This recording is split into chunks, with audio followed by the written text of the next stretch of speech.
Man, hope in a water bottle from angels like that. There are folks all over. I spoke to a woman in Sam's Club who had just escaped the floods.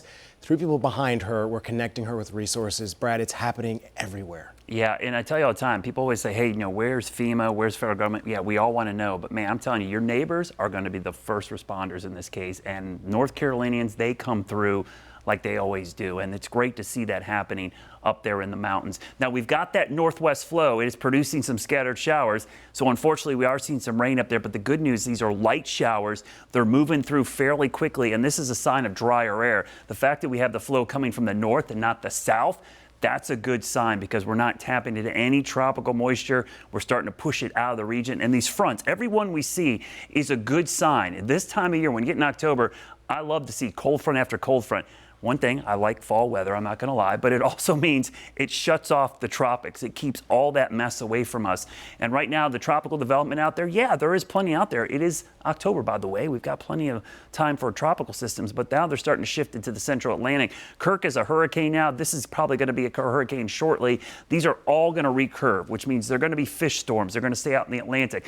Closer to home, this tropical wave moving up to the north could develop in the next 7 days, but it's just a 40% chance, which is down from 24 hours ago, and everything is going to stay down there for the next week. When we look at the long-range futurecast, these fronts are going to keep everything down to the south. Now, Florida, the northern Gulf Coast, you're going to have to watch that system closer down there, but here in the Carolinas, nothing is heading our way.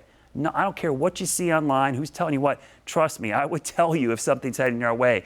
This system is staying down there. We actually have a very dry pattern for the next 7 to 10 days, especially for early October. Front after front moves through, so drier and drier air will push into the region, and all the moisture stays down in Florida. Now, Florida doesn't need the rain, but that's where it's going to stay, at least with this upper level pattern. You see the flow, anything down there would go east, it would not come north. So there's some good signs that things are going to be better here, at least in the next week or week and a half or so. 7-day rainfall forecast, minuscule amount of rain for this time period. In fact, this is way below average for the first week of October. So your rain chances, dry, dry, dry. Doesn't mean we couldn't see some mist or drizzle in the mornings with fog, but otherwise isolated shower chances as we go into Monday. Also going down, the dew point. It's sticky today. I'll be honest with you. It feels kind of humid loading those boxes, but eventually the humidity dips down, and by Tuesday you could see that more comfortable air heading our way. Low 80s tomorrow, mostly sunny skies. Your Guy Roofing 7-day forecast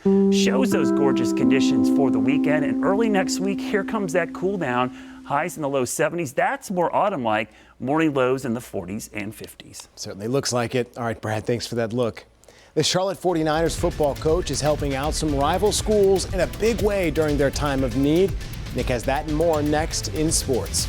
But as we continue our weather coverage, a lot of you have reached out to us asking how you can help those impacted by Helene. If you scan the QR code on your screen, you can make it easy to do so. We have a list of where you can go to donate money, essential items, and any other thing that might help. If you're able to donate or even donate your time, it can make an immense difference. Just go ahead and scan the QR code on the screen and see how you can help out.